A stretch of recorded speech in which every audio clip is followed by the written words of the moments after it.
nggak sih? Plastik itu udah jadi bagian kehidupan kita sehari-hari loh. Mulai dari beli makanan, minuman, hingga berbelanja, kita pasti pakai plastik sekali pakai.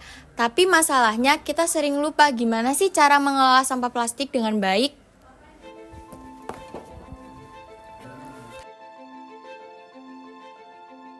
Banyak dari kita yang masih membuang sampah plastik sembarangan, baik itu di jalan, di selokan, maupun di lingkungan sekitar. Hal ini sering dianggap sebagai hal kecil dan sepele, karena dampaknya tidak langsung terlihat.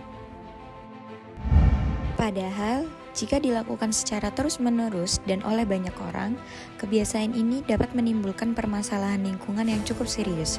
Salah satunya adalah meningkatkan risiko banjir di wilayah perkotaan. Sebagian besar sampah plastik yang dibuang sembarangan nggak akan hilang gitu aja. Sebagian besar sampah akan mengikuti aliran air dan akan menumpuk di aliran drainase atau selokan. Seiring waktu berjalan, tumpukan sampah ini akan semakin banyak dan menyebabkan penyumbatan pada saluran air. Kondisi ini membuat fungsi drainase menjadi tidak optimal dalam mengalirkan air. Selain itu, kurangnya pengelolaan sampah yang baik serta rendahnya kesadaran masyarakat dalam menjaga lingkungan juga memperparah kondisi tersebut. Akibatnya, sistem drainase di perkotaan tidak mampu bekerja secara maksimal, terutama saat volume air meningkat. Curah hujan yang tinggi dengan intensitas yang tinggi, air yang seharusnya mengalir dengan baik malah terhambat akibat adanya penumpukan sampah yang kian terus menumpuk setiap harinya. Air yang tidak dapat mengalir dengan lancar akan terus menumpuk hingga akhirnya meluap ke permukaan. Hal inilah yang kemudian menyebabkan terjadinya banjir di jalanan. Hal tersebut sering terjadi di wilayah perkotaan yang memiliki tingkat pembangunan tinggi, namun tidak diimbangi dengan sistem drainase yang memadai. Oleh karena itu, banjir tidak hanya disebabkan oleh faktor alam, tetapi juga dipengaruhi oleh aktivitas manusia. Jadi saya lanjutkan bahwa mitigasi banjir ini ada 3, yaitu sebelum banjir, saat banjir, dan sesudah banjir. Ada 3 mitigasi bencana banjir. Pertama yaitu mitigasi sebelum banjir. Secara struktural, mitigasi sebelum banjir ini bisa kita lakukan dengan membersihkan sampah di selokan atau sungai, mengerukan sedimen lumpur, atau bisa juga membuat sumur resapan. Jadi untuk non-strukturalnya bisa mengenali tanda-tanda banjir, seperti air selokan yang naik, terus memahami peta risiko banjir, mengetahui jalur evakuasi. Selanjutnya, mitigasi saat banjir.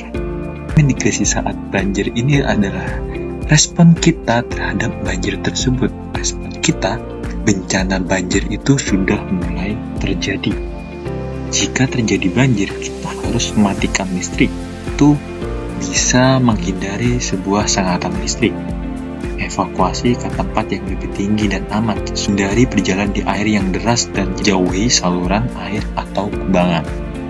Yang terakhir yaitu mitigasi sesudah banjir. Kita melakukan sebuah pemulihan, waspadaan terhadap instalasi listrik yang ada di rumah.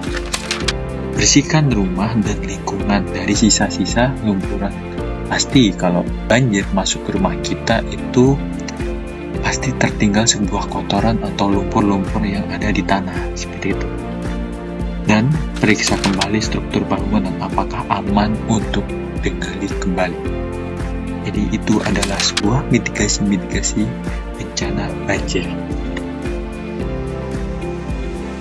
Banjir rob dan banjir perkotaan merupakan 2 jenis banjir yang memiliki penyebab berbeda.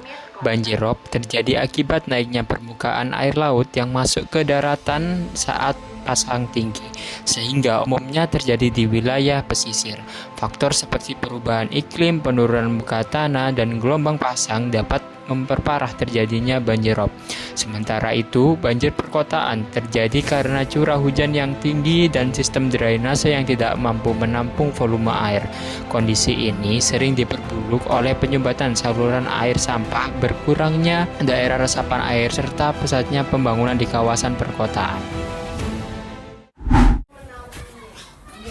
Jadi hasil rangkuman dari video edukatif kita yaitu tentang banjir dari perkotaan, yaitu kita membahas tentang bagaimana adanya plastik itu bisa menyumbat banjir di perkotaan dan menyebabkan banjir di banyak wilayah. Yang kedua, kita membahas tentang tipe-tipe banjir, kayak apakah itu banjir rob, banjir perkotaan, atau banjir-banjir lainnya. Dan yang ketiga yaitu tentang edukasi, tentang adanya mitigasi banjir itu. Yaitu mitigasi ada 3. Yang pertama adalah sebelum banjir, saat banjir, dan setelah banjir.